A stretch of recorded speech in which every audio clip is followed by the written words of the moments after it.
na kombo ya président élu Martin Fayulu na pesibino mbote. Alors ndenge mama Ibauti Koloba thème ya réunion na biso lelo eza non à la balkanisation, oui au dialogue national inclusif. Pona nini toponi thème wana? Toponi thème wana parce que mboka na biso eza à danger.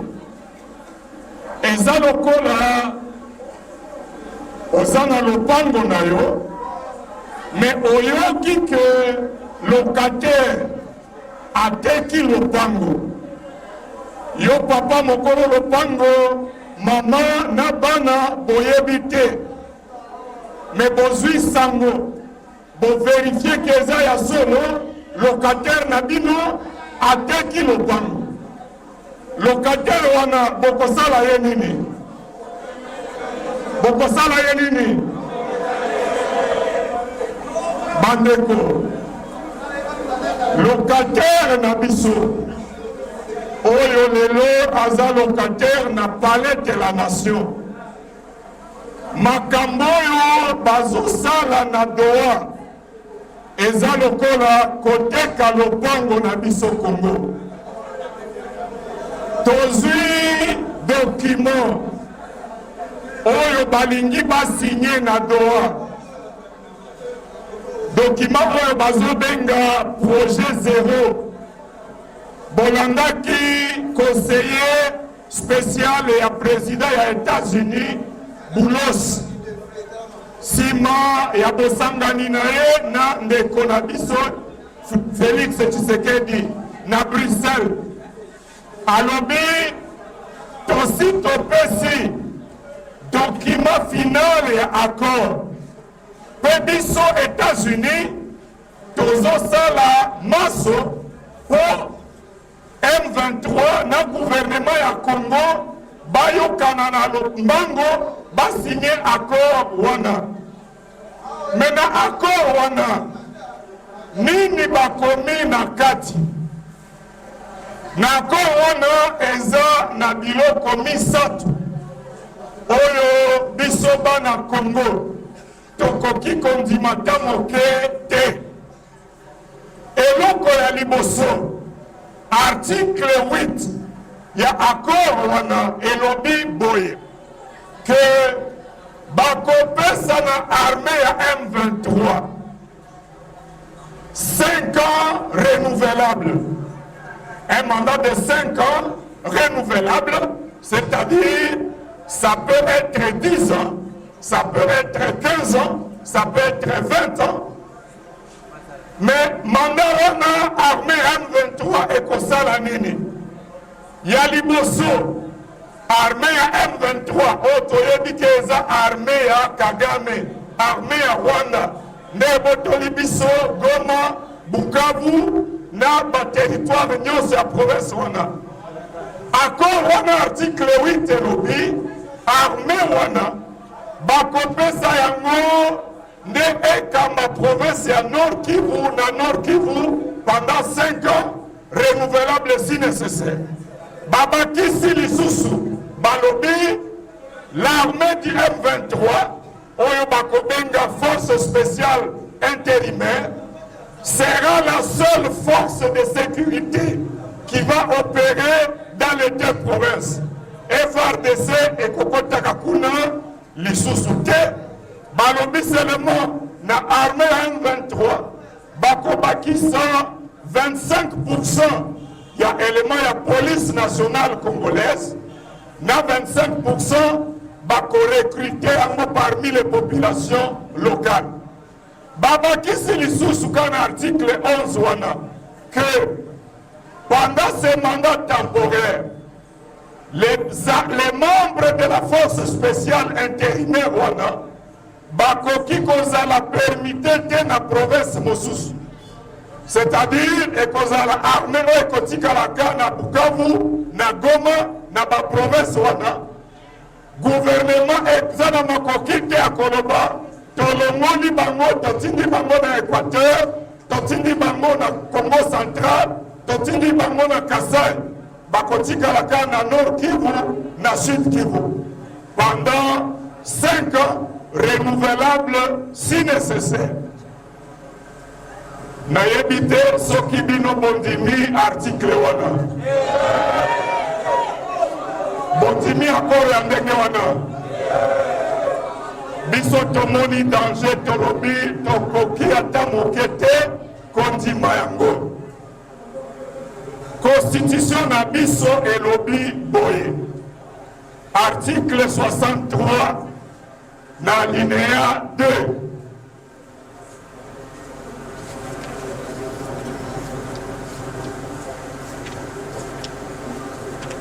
article 63 ya constitution elobi boye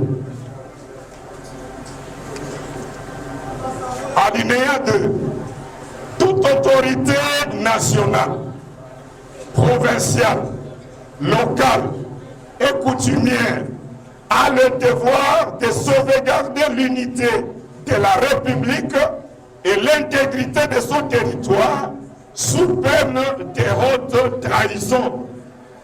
Elingi koloba boye soki oza autorité nationale, oza président de la République, oza premier ministre, oza ministre, oza autorité provinciale, oza autorité ya commune, oza autorité coutumière, chef ya secteur, chef ya chefferie, chef ya groupement, chef ya localité.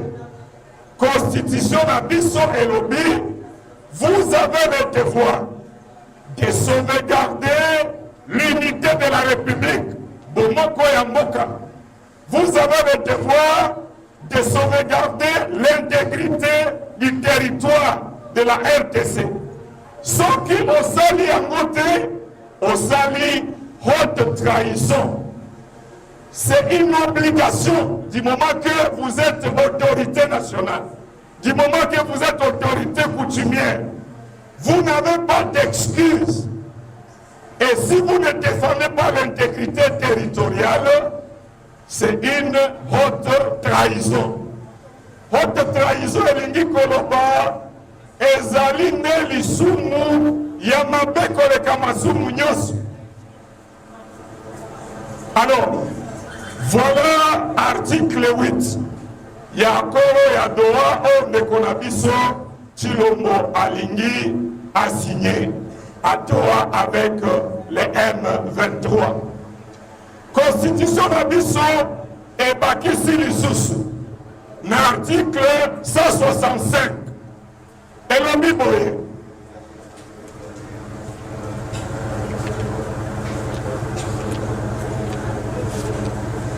article 165 alinéa 1er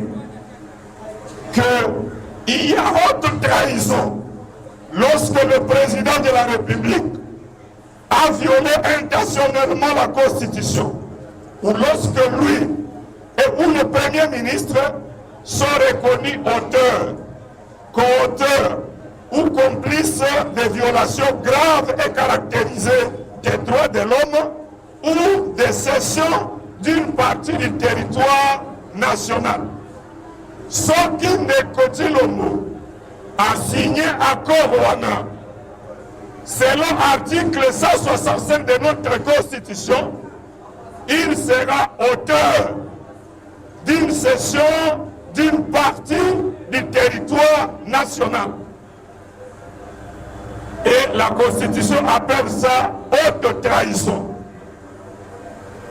Yango, président élu Martin Fayoulou, et le Mona Bureau national a décidé, si Mayakotanga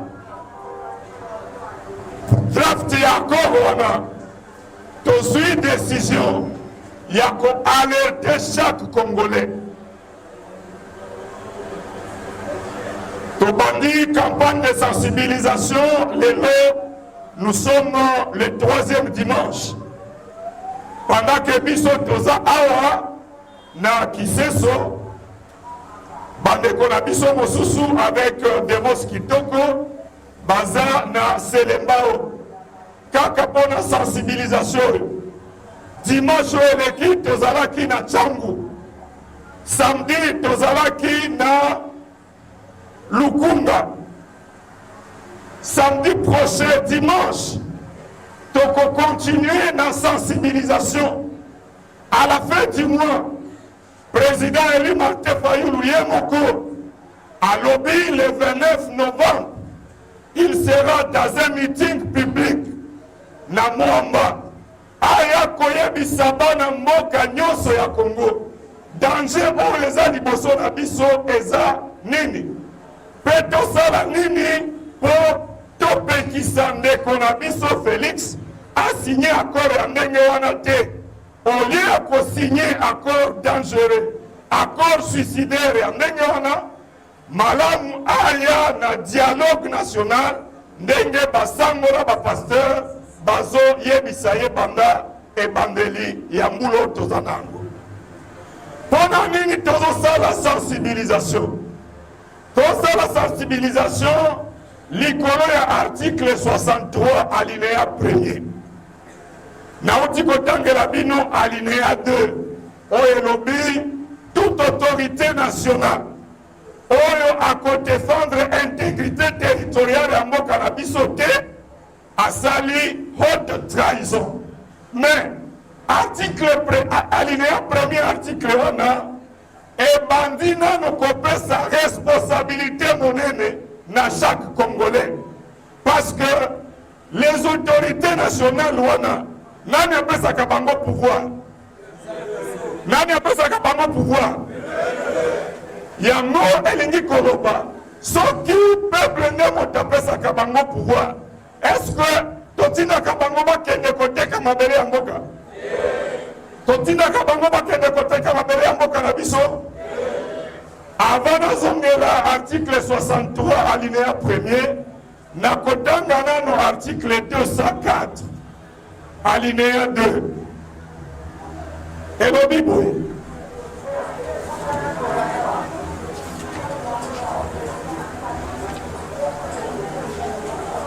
214, excusez, 214, alinéa 2. Nulle cession, nul échange, nulle adjonction de territoire n'est valable sans l'accord du peuple congolais consulté par voie de référendum. Ata peuple est au président de la République, est au bourgmestre à commune à Kiseso. Peuple apprécie que yo ozala premier ministre. Ozana makokite à kokende na Doha. On signe que au Pessi Nord Kivu na Sud Kivu na armée à Rwanda, accord wana et kokite kondimama. Cet accord ne peut pas être valable. To signer la constitution na biso, oyo to pona par référendum. L'article 214, toloba boye que pour céder un seul mètre carré à Congo, il faut que le gouvernement ezonga et pas le peuple congolais. Et tout là, les Congolais nyoso, par voie de référendum, tout na bango. Est-ce que Bondimi, Kaemba, Topesango na Angola ou Bondimi te? Il faut pas zonga et pas nabiso, batou na chaque Congolais. Est-ce que Bondimi armé à Rwanda, etikala na Nord Kivu na Sud Kivu pendant 5 ans renouvelable? Bino bakolo mabele. Est-ce que Bondimi likambo wana ou bien bobo yango? Soki gouvernement ezongi te pa ya peuple par voie de référendum, à date que Trump azala témoin accord wana, tokoki kondima yango ata moke te. Yango tozonga epa ya bino peuple ko alerte bino likolo ya danger wana, parce que soki totiki ndeko na biso Tshilombo a signé accord wana à Doha, tango Angola akomona ke Rwanda asi azwi na ye Nord Kivu na Sud Kivu, azwi kolta nyonso ya Rubaya ekomi ya ye, Angola ye pe akotala koloba donc nga mpe nakoki kokota na lufu, nazwa lufu ndenge Rwanda azwa Bunagana, nasali te so wana epuis na avance moke, nazwi contrôle ya province ya Kwango nyonso mobimba, na avance ntina Kenge, nabengi Trump tosala négociation na Kinshasa, nga mpe batikabeli nga baprovince mibale wana. République centrafricaine oyo aza na partenariat na Rwanda, toyebi ke armée ya Rwanda eza ebele na République centrafricaine. Bango mpe bakoki kokotela biso na complot, balamuki ye matin bakoti ntina Guadeloupe, baboteli biso 2-3 territoires, basengi biso tobanda négociation, babangisi biso balobi soki bondimeli bino biso baterritoire wana ezala annexé na République centrafricaine, totiki bino kimia, tokosinye likambo akoro ya ndenge wana. Lobi Congo Brazza ye mpe akolamuka lobi namoni ke Congo eza faible, gouvernement eza faible na peuple eza faible, nga mpe elongo na bao barwandais napesa bango maluku ya ngambo ya Congo Brazzaville, tokoti bakoti na Kwamutu, bakoti na Maindombe, ba-instrumentalize bamobondo, bayeti na maluku, epi basengi to banda négociation po bango mpe bazwa eteni ya mboka na biso. Uganda boyebi deja ke Uganda aza na Ituri, akoti ntina komanda, kouta komanda azokende na Kisangani, bolandi chef d'état-major ya armée ya Uganda lobi soki amoni ke Rwanda alingi akota na Walikale, Uganda kotikela ye nzela te. Uganda nde moto akozala moto ya liboso ya kozwa contrôle ya Kisangani. Donc soki bamoni ke na Doha peuple congolais telemi te, gouvernement epesi Nord Kivu na Sud Kivu na Rwanda, province oyo ya oyo tokolanda kobungisa ekozala Ituri na province ya Chopo. Uganda va prendre rapidement ces provinces-là, y compris Haut-Ouélé et Basse-Ouélé. Donc, danger eza makasi devant nous. Yango etindi biso tozonga epai ya bakolo lopango. Mokolo lopango eza peuple congolais. Alinéa 1er article 63 epesi biso devoir. Elobi boye.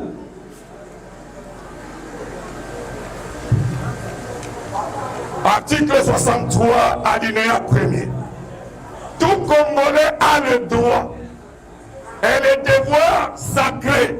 Constitution est bakisi que devoir wana eza sacré.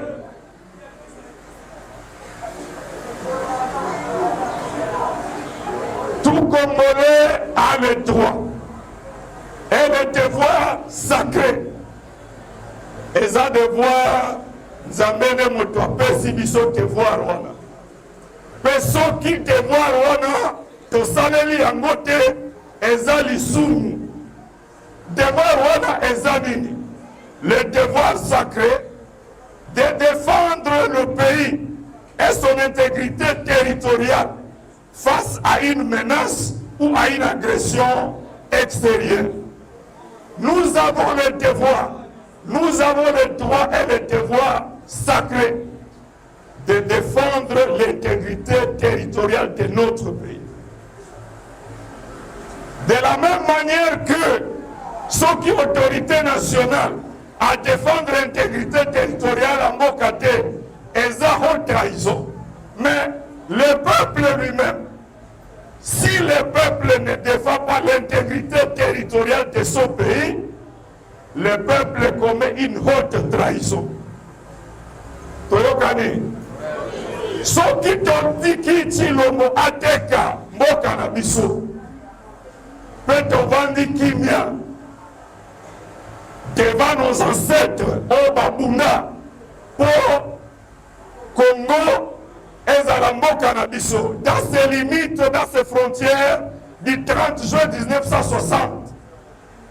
Article 1er de la Constitution Nabiso et Lobiboy. La République démocratique du Congo, dans ses frontières du 30 juin 1960, c'est un pays laïque, un pays démocratique, un pays uni, un pays indivisible. Toyokane. Voilà l'article 1er de la Constitution de la Mission. Article 2 est bâtissé. Et l'objet, la République démocratique du Congo est composée de la ville-province de Kinshasa et de 25 provinces. Et l'article est bandit. Kotanga ma province Ango. C'est l'article 2 de la Constitution. La République démocratique du Congo est composée de la ville de Kinshasa et de 25 provinces dotées de la personnalité juridique. Ces provinces sont Bazouélé, Équateur, Olomami, Okatanga, Otuélé, Ituri, Kasai, Kasai oriental, Congo central, Kwango, Kwilu, Lomami, Lualaba, Kasai central, Maïndombe, Maniema, Mongala, Nord Kivu, Nord Ubangi, Sankuru, Sud Kivu, Sud Ubangi, Tanganyika, Chopo, Chwapa. Voilà les 26 provinces qui composent le Congo Nabiso Congo. Si on a droit, article 8 et lobby, deux provinces, Nord Kivu et Sud Kivu, tandis que l'armée rwandaise pendant un mandat temporaire de 5 ans, renouvelable si nécessaire. Elle a 10 ans, elle a 5 ans. Tandis que Bandeko Nabiso, il y a Nord Kivu et Sud Kivu, Nabohumbu y a armée rwandaise. Article 63 alinéa 1er et lobby.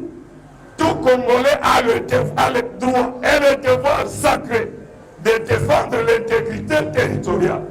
Ceux qui, bisoba Congolais totiki, ne konabiso Chilombo, et l'ombo na Trump, na Kagame, va signer encore un déguewana, tout aussi article 63 alinéa 1er to sali haute trahison.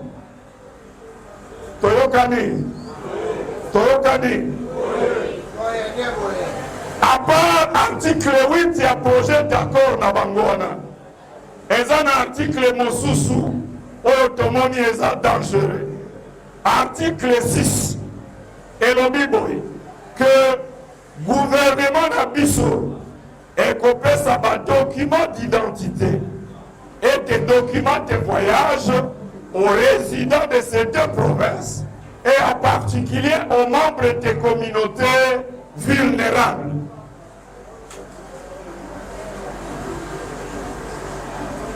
tomituna ndenge nini na kati ya mboka moko composé de 26 provinces ndenge nini gouvernement ekopesa badocument bakarte d'identité kaka na barésident ya baprovince mibale wana e babakisi balobi surtout aux membres des communautés vulnérables.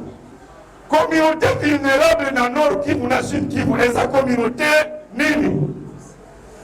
Critère nini ne ekopesa na gouvernement aloba bon communauté songolo nde tomoni eza communauté vulnérable epa na bango no tokopesa bakarte d'identité eza mayele bozolanda gouvernement ye moko alobi Rwanda azozwa ba population étrangère ameni bango na Masisi ameni bango na Rutshuru ameni bango na Goma sikoyo balingi ke à partir ya kor wana gouvernement na biso endima kopesa bango ba document d'identité epesa bango nationalité.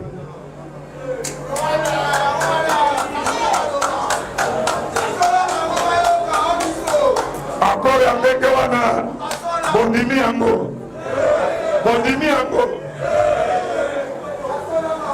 article ya misatu dangereux na accord na bango eza article 11 ya accord wana article 11 elobi boye que na kati ya province ya Nord na Sud Kivu oyo eza na bokambami ya M23 maponami ekosalema kuna na 2027 bakozela te ke basala élection elongo na baprovince mosusu ya 2028 bango bakozala na cycle électoral propre na bango 2027 élection esalemi kuna bazwi baautorité provinciale na bango bazwi baautorité locale na bango baprovince mosusu biso tokozela 2028 eyebani te soki ya solo Chilombo aza prêt pour organiser l'élection, mais nous serons donc un pays avec 2 cycles électoraux. Bango bakozala na calendrier na bango, na ba autorité na bango, ba province mosusu ekozela ka 2028. Donc, tango sangisi biloko misato wana, armée na bango, un mandat temporaire de 5 ans renouvelable. Armée na bango, document d'identité, ba autorité élie na bango. Ba outil kopesa communiquer balobi que toute personne étrangère, oya lingi akota na Nord Kivu na Sud Kivu, ata soki ata azana visa ya gouvernement ya Congo pour que akota na Goma il faut ozwa visa na bango. Alors, soki totiki ndeko Chilombo a signé accord wana elingi koloba tondimi ke Nord Kivu na Sud Kivu ezala pays mosusu sous le contrôle ya Rwanda.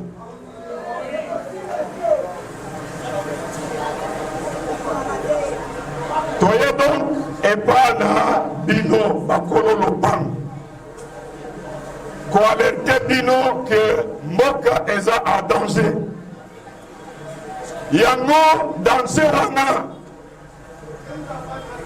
conseil national ya SID tango evandaki le 5 mars 2024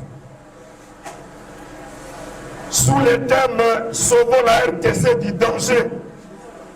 Conseil national et SID et pesaki mandat na président élu Marc Fayoulou akende kotala basango na ba pasteur koyebisa bango que la seule voie qui peut nous permettre aujourd'hui de sauver mboka na biso na danger ya balkanisation eza kotia bomoko entre biso. La cohésion nationale, au nom de la cohésion nationale, le président Eli Alobi, étant donné la gravité du danger, je voudrais aller montrer à mon frère Félix que l'intérêt du pays est au-dessus de la calcul politique. C'est vrai, naza nakanga ndenge baibanga victoire en 2018, mais face au danger oyo ezogete mboka na biso, natikanga wana pembeni nakende korasure ye que ayamba basango, ayamba baévêque, andima dialogue national inclusif esalema. Soki bato ya M23 baza na ba revendication, baya na négociation devant tous les Congolais. Tokotala soki ya solo bakozala na courage ya koyebisa ba Congolais ndenge tozawa ke bazosenga biso 5 ans ya kokamba Nord. Nazongeli na question bino nde bakolo lopango locataire na biso oyo amitia na palais de la nation aboyiki alors akei na toa boyebi ndenge nini akenda na toa depuis le 18 mars na toa masolo na bango eza likolo ya koteka lopango Nord Kivu na Sud Kivu. Nauti koyebisa bino danger soki akoro wana esalemi nini ekokomela Ituri na province orientale na Haut-Uele na Bas-Uele, nini ekokomela Lufu na Kwango na ba province mosusu. Balkanisation ya mboka nde ekokoma bongo soki mboka ekomi balkanize biso bakongole tokotikala wapi, bana na biso bakotikala wapi? Alors bino bakolo lopango bondimi ndeko na biso Félix asigné accord wana ya toa, bondimi asigné accord ya toa wana, soki asigné yango bokosala nini? Bokosala nini?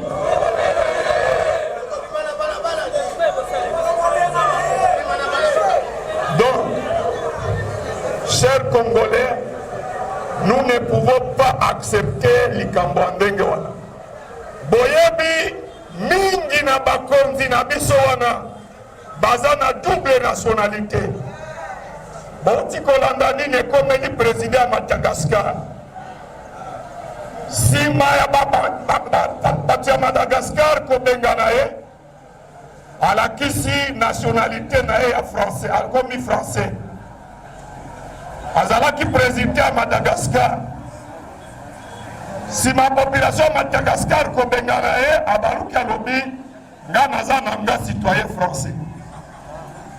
Bolangaki ndenge wana na Blaise Compaoré ya Burkina Faso.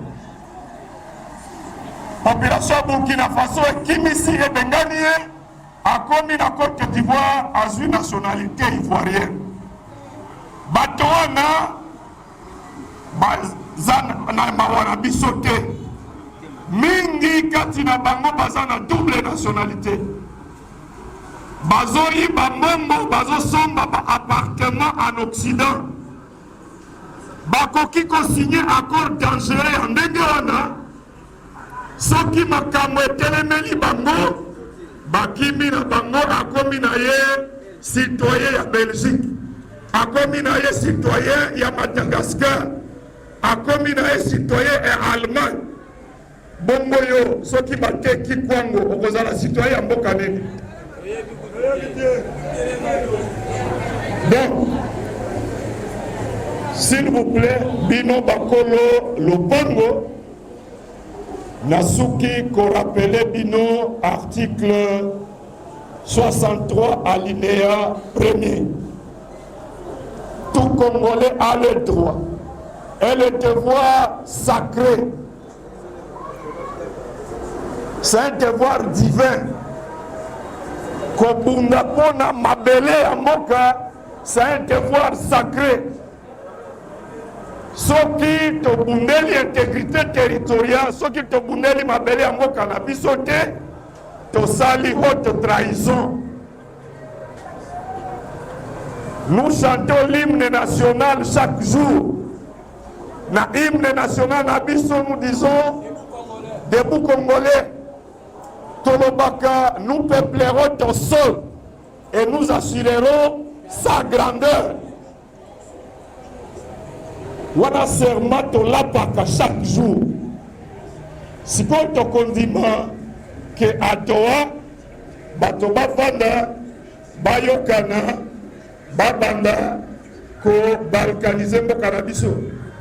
Est-ce que c'est ça assurer la grandeur du Congo? C'est ça assurer la grandeur de Mboka Congo? Donc, devoir nabiso, moto na moto, akende, ko sensibiliser. Le projet d'accord wana, tokopesa yango na babiro nyonso ya SID. Boleka, botanga yango. Nous n'allons pas attendre Nekochilombo ba signer accord wana. Parce que ceux qui totiki bango ba signé, lobby, Rwanda na M23, bakotele ma bakoloba, Trump était témoin. Basi bapesa biso que tokosa la 5 ans renouvelable. Et ça va nous coûter énormément cher pour que to bima na bakor wana. Tozo senga na ndeko na biso avant qu'il ne soit trop tard. Azongande na dialogue national.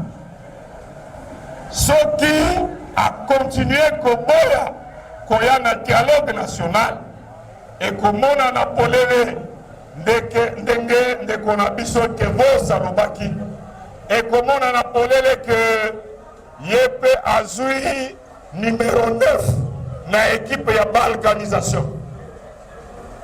États-Unis oyo alingi balkaniser mboka na biso aponi président ya équipe Paul Kagame. Paul Kagame a fait mission na Joseph Kabila pendant 18 ans. Asali ba brassage, ba mixage, basali infiltration na armée.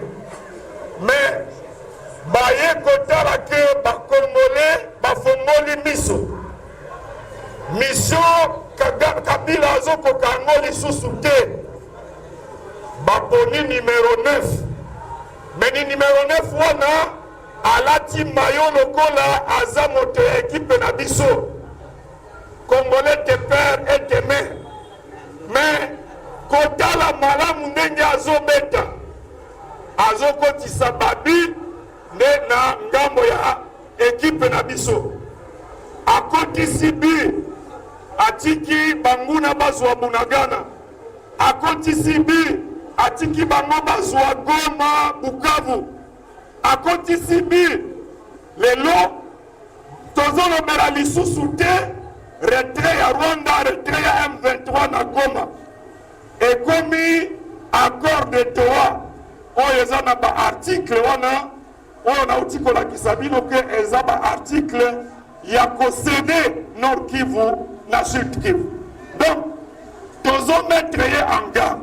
Soki ya solo aza numéro 9 te ya équipe ya balkanisation andima projet ya basango ya kokonvoke dialogue national. Esika nini biso nyonso tokotelemela Rwanda na M23. Mais soki aboyi convoquer dialogue national, alors chaque Congolais a le devoir d'appliquer l'article 63. Normalement, si la Cour constitutionnelle était courageuse, article 166 de la Constitution est ce qui président de la République a sali haute trahison. La Cour constitutionnelle déclenche la procédure de sa mise en accusation. Il faudrait que le procureur de la République, à comme l'Assemblée nationale, le Sénat, Bavanda, à Congrès, balongola ba immunité andeko Tshilombo baautorize procureur ya cour constitutionnelle kosambisa ye mpe kopesa ye etumu ya haute trahison eza nini? Etumu ya haute trahison eza nini? Mais bokanisi cour constitutionnelle na biso procureur aza na courage wana au parlement na biso ya palisa bokanisi eza na courage wana. Donc le seul parlement oyo aza na makoki ya kotelemela likambo wana eza peuple congolais sur pied article 63 alinéa 1er. Je vous remercie. Ce qui dialogue en question les activités, ça vous participer dans le dialogue. Parce que il y a tout le monde qui a dit que Istanbul, dans la biseau, bazali na maboko construire. Est-ce que la maboko va kozala na table ya négociation? Deuxième question, soki bandeko oyo bazali na maboko construire parce que retrouver la table ya négociation et que la revendication na bango nyonso parce que nous faisons bien la revendication na ye.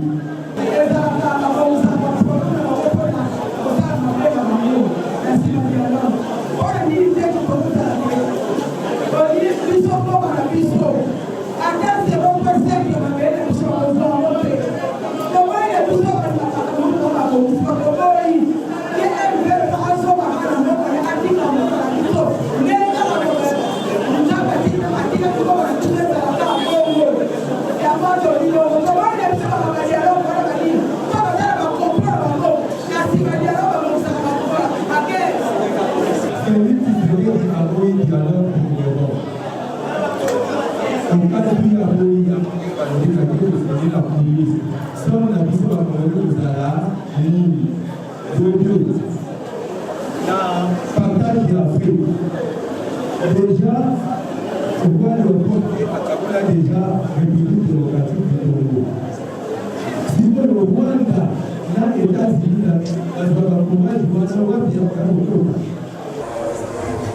pourquoi ne pas attendre la fin de son mandat? Alors, danger mosusu eoyo eza liboso na biso. Eza likolo ya ba élection en 2028. Tous à la distraité. Tango koti nakati. Ya masolo ya bandeko na biso ya union sacrée. Bazolo baboye. Que basi bamoni que tango président atikaka kiti ya bokonzi biloko nyonso oyo ayibaki avant mpe makambo nyonso asalaki ekoki kozongela ye. Yango baloba bakondima lisusu te oyo ezokomela Kabila ekomela bango lobi. Tout projet na bango pour changer la constitution.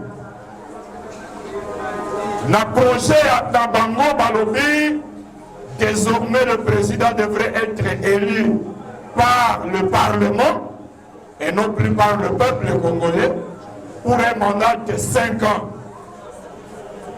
Donc, toyebi que ils ne sont pas prêts. Yakotika peuple congolais a pona ba dirigeant mosusu. Mais na ngambo na ye Kabila na bato ya FCC tozoyoka nini bazoloba balobi tokotaki bozoba ya kondima kotika kiti ya bokonzi.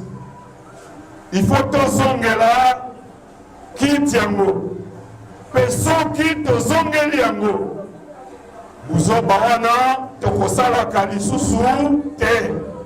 Donc bango bile balobi soki bazwi nzela ya kozongela kiti ya bokonzi ce sera pour du bon. Donc nous avons à face de nous deux ennemis de la démocratie. Et c'est le peuple congolais qui va se battre pour que projet wana ezala ya union sacrée, ezala ya Kabila et kokisama te. Donc nous ne pouvons pas croiser les bras et dire tozela mandat na bango esila. Makanisi mosusu baza na yango. Ndeko na biso Félix na ba oyo baza na autour na union sacrée. Makanisi na bango ezaboye que soki États-Unis akoki kokotela likambo na bango avec Kagame. Kagame andi makotikala na 2 provinces, mais batikala ti longo 24 provinces. Ndeko na biso Félix ya kotala ngo mabe te.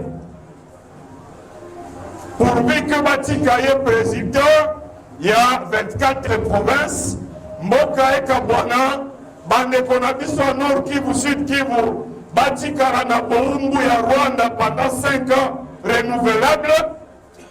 Pour lui, ça ne lui fera pas du mal takeya kotika la roi soleil na Kisasa. Wana makanisi mabe baza na yango. Donc, nous ne pouvons pas croiser les bras et dire tozela bangoti na 2028 mandat ici là. Non. Ils auront vendu le pays et ndenge touti koloba soki bamoni ke makambo et baluki bazana ba double triple nationalité bakokima moka batikeli biso ba problème. Alors le Rwanda et les États-Unis courage wana bazozwa wapi? Nazalaki kotanga livre moko oyekomami na Gérard Kamanda wa Kamanda. Gérard Kamanda wa Kamanda azalaki ministre des Affaires étrangères à mboka na biso, azalaki ambassadeur na biso aux Nations Unies, l'intégrant cerveau du Congo. Akomi boye que ambassadeur aux États-Unis azalaki kosenga na président ya Rwanda apesa bango Rwanda ezala base arrière ya ko attaquer Congo pour balingi ba contrôler ba minerais ya Congo. Président Rwanda yebisi mais le Congo c'est un peuple très fort. Atako topesi bino nzela lelo suka Congolais kotelemaka makambo kobalukaka pe bakotaka biso Rwanda. Est-ce que tu n'as pas peur? L'ambassadeur rwandais lui dit Soki makambo baluki, les gens qui vont mourir, un militaire ne compte pas les morts. Les morts seront tes frais généraux. Batouana baza na motema ya mawate. Pour eux, bitumboyo eza à leur avantage. Bonzo landandenge nini, les sociétés américaines sont en train de signer des contrats. Bazo signer, bazo discuter contrat moko avec la société America First Global. Ole kambami na ndeko moko ya Trump. Oyende azua exploitation ya coltan ya Nord Kivu et coltan wana barafine yango na Rwanda. C'est ça le deal à minerai. Donc pour eux, ce qui les préoccupe, c'est l'exploitation de minerais du Congo. Alors, c'est à nous, ceux qui disent autotélémité, eh bien, attaque au 6 millions, 10 millions, pour eux, ce sont des frais généraux. Si Ndekochilombo Aboyi, qu'on convoque dialogue, quel sera le sort du peuple congolais? Yamotoye Panabino. Le président élu Martin Fayoulou, Negena Utikoye Bisabino, a même pris son courage d'aller jusqu'à rencontrer Tshilombo dans son bureau. Il a dit, Nati Pembeni, toutes les considérations que Boyibanga Boukitia Bokonzi. Mais parce que le pays est en danger, je viens te persuader, on dit ma dialogue. Le Tshilombo à la Kissi, le Kola, Ayoki, Toli, président Elia Pessier. 2 semaines après, a Pessi audience na Basango, le 19 juillet. Mais Tilelo, aucune suite du dialogue. Et mon ami Polele qu'il ne veut pas du dialogue inclusif, il veut d'un dialogue avec Kagame. Bolanda qui est à Bruxelles, à l'obé, Kagame, je vous tends la main. Peu maloba onyoso na lobaki avant que ceux qui une seule balle beti na Goma, je vais convoquer les 2 chambres à congrès à la moindre escarmouche. Ayebisi Kagame, je n'ai jamais tenu de propos menaçants contre le Rwanda, s'il vous plaît. Limbisanga. Dimake Bissoumi Balé Toyokana. Donc, il est contre le dialogue national, mais il est pour un dialogue avec Kagame pour signer les accords de Doha. Alors, vous posez la question, Bisso peuple congolais Tokosala Nini. L'article 63 nous donne le devoir. Bajene ya Madagascar basala kinini. Kap likolo ya kozanga courant na mai. Le président de Madagascar n'a pas vendu leur pays. Population ezangi mai na courant. Population est télémie. Le président dit na démettre premier ministre na gouvernement mobimba. Bajene balobi, le problème c'est toi tu dois partir. Et quelque temps après président Akimi Simakokima na commis en France à la kisi carte d'identité nationalité na lobby, moi je suis français. C'est à nous peuple congolais. Est-ce que nous allons rester assis? Nous les observons, va signer accord et à Doha avec toutes ces dispositions.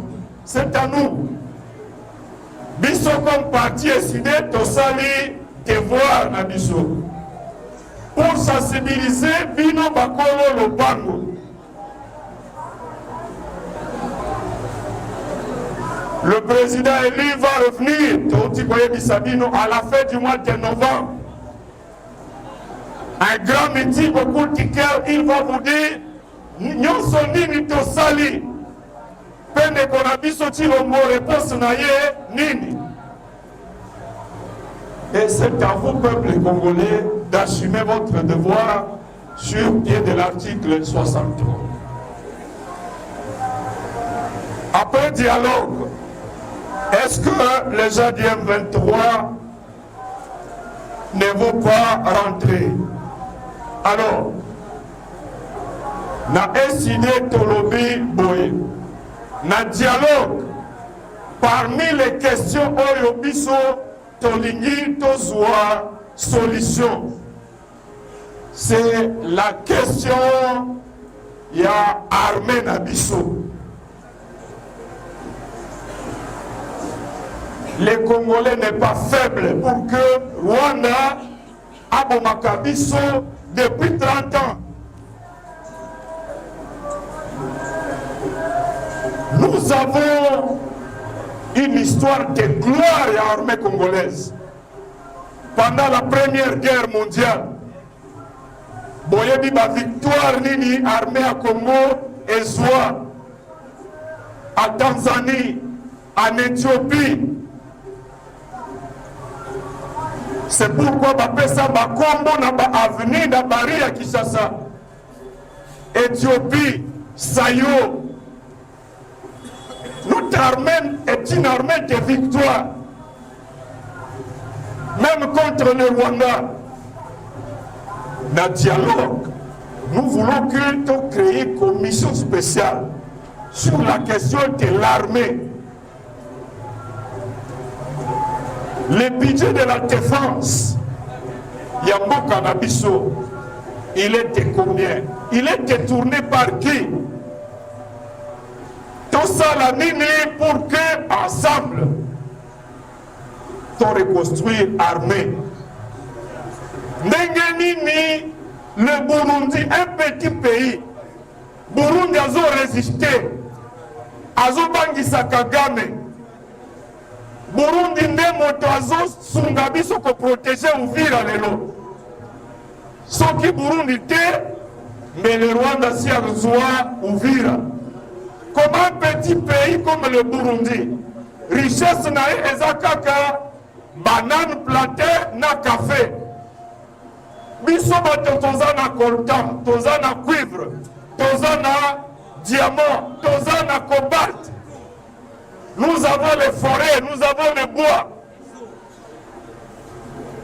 Bisombo Kebanini, le ministre détourne 100 millions, 150 millions. Comment nous pouvons avoir une armée faible? Nous voulons que le dialogue, tout le Belali Kambouana, et tout soit la résolution qui nous permette de reconstruire notre armée.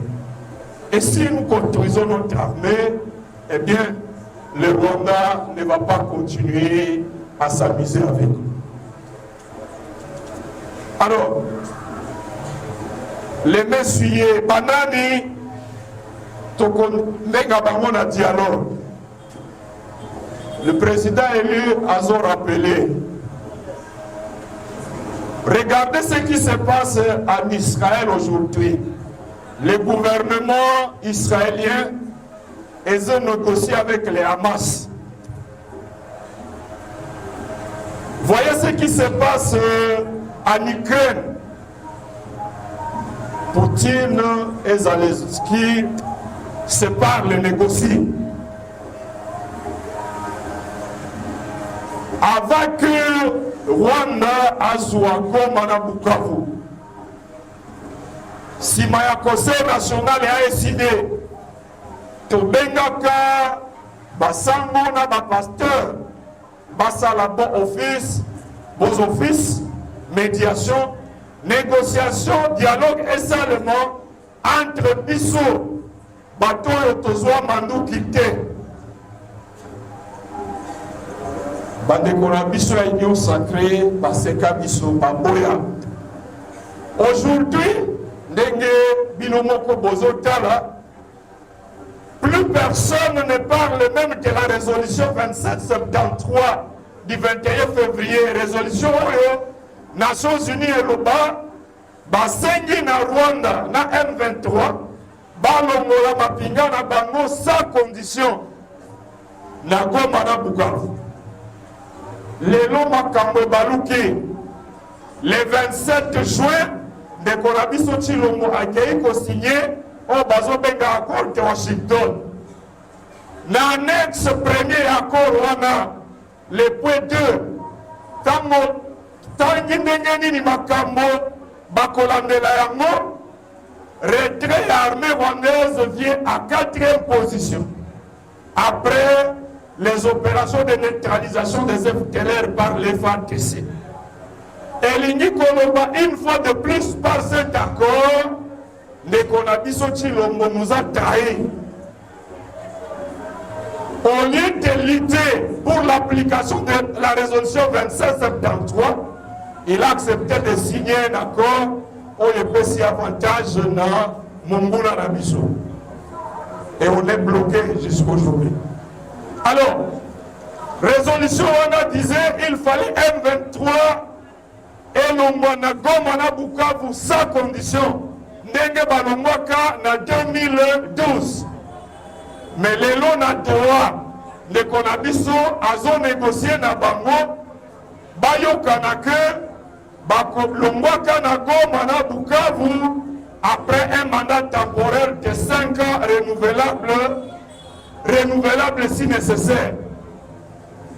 Alors dans ces conditions-là, biso na signé tokanisi la seule manière de sauver l'intégrité territoriale à Mokanabiso, que l'évêque va convoquer un dialogue qui va réunir toutes les parties. Tokotala biso moko soki battra M23 bakozala na courage devant tous les Congolais, devant toutes les parties prenantes, devant Basango, Naba évêque, société civile, les jeunes, tout l'anda soki bakozala na courage wana koloba bon. Nous, Congolais, peuple congolais, nous vous demandons pour que ça biso 5 ans. Yakokamba Nord Kivu na Sud Kivu. Bokanisi en dialogue tel que Tozalaki na dialogue à 5 ans en 2016. Tel que Tozalaki na dialogue à San City en 2002. Tel que Tozalaki na conférence nationale Awa. Les Congolais vont accepter que Rwanda est Tikala na Nord Kivu na Sud Kivu pendant 5 ans. Non. Mais ceux qui t'ont dit qui le monnaie, ayokana na bango à secret. Ils vont vendre le pays. Donc, nous sommes dans un abonnement qui dit que toutes les parties prenantes et un dialogue. Dans le dialogue, nous allons défendre la vérité ensemble avec tous les Congolais. Et les points inacceptables, eh bien, c'est le peuple en conférence, en dialogue souverain qui va dire au Toboï. Et ensemble, nous allons faire le camp de la patrie, côté les Mela, Oyo, Akoya, n'a pas conditions qui menacent l'intégrité territoriale de notre pays. Dans le cas contraire, eh bien, nous prenons des Konabiso Chilombo pour numéro 9, l'équipe Nabangouana. Bon, les autres questions, dialogue, Nalobeli Yango, quelle partie? Si Félix refuse, après dialogue, pourquoi ne pas attendre, mais souiller? Bon, voilà ce que je pouvais dire.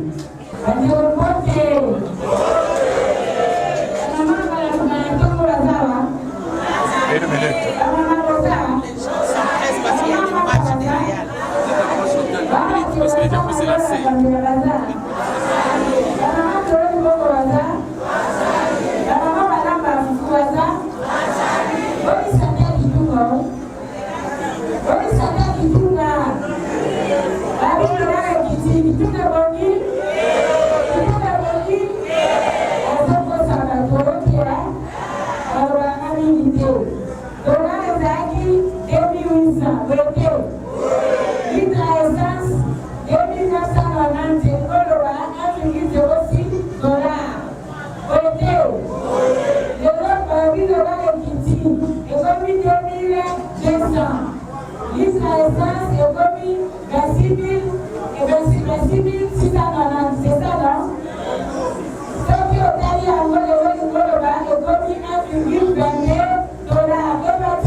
Mkolo makamba bae baba ya 4 Batenda. Et là, on va te commander. On va te présenter Kawa. Parce que si on va avoir un mouton, on va avoir une politique.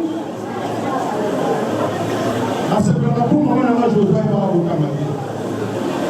Maman, vous avez là? Je vais aller pour la panne à tête, pour quand ça va à tête.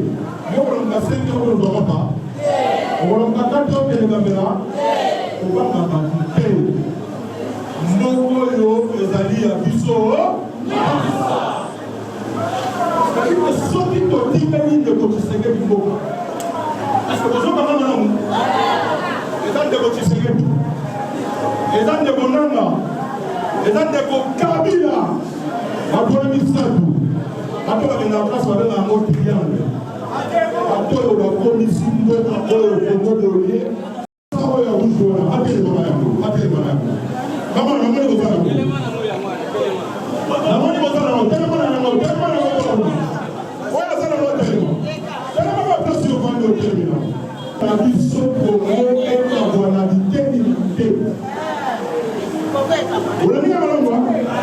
est-ce que vous pouvez encore le dire là-bas?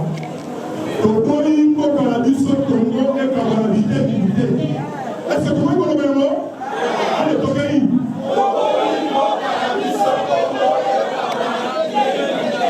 Est-ce que vous pouvez le mettre dans le mot? Parti SID a lancé une campagne de sensibilisation parce que le pays est en danger. Nous sensibilisons les Congolais pour leur faire comprendre que l'article 63, alinéa 2 de notre Constitution dit que toute autorité nationale, provinciale, communale, coutumière a le devoir de défendre l'unité de la République et l'intégrité de son territoire sous peine de haute trahison. Ce que notre frère Félix Tshisekedi veut signer à Doha, c'est une cession du Nord Kivu et du Sud Kivu, c'est de la haute trahison. Nous sensibilisons les Congolais que l'alinéa premier de l'article 63 assigne à tout Congolais le devoir sacré et le droit de défendre l'intégrité territoriale. Nous sensibilisons pour leur dire que selon l'article 214, aucune cession du territoire national ne peut être valable sans l'accord du peuple congolais consulté en référendum. Donc, nous sommes venus à Kisesso. Nous sommes en même temps à Selemba aujourd'hui pour dire au peuple qu'il doit se lever pour demander à M. Félix de limiter les négociations de Doha seulement à la signature du cessez-le-feu, qu'il n'est pas question de toucher à l'intégrité territoriale de notre pays, que les autres questions, les causes profondes de la guerre, doivent être discutées dans le cadre d'un dialogue national inclusif tel que proposé par les évêques et les pasteurs. Le samedi prochain, nous serons en Djini, nous serons également à Makala. Nous avons 2 meetings pour le week-end prochain et dans les jours qui vont suivre, nous allons annoncer un programme intensif sur toute la ville de Kinshasa et dans d'autres provinces. Nous avons organisé cette activité pour sensibiliser d'abord la population.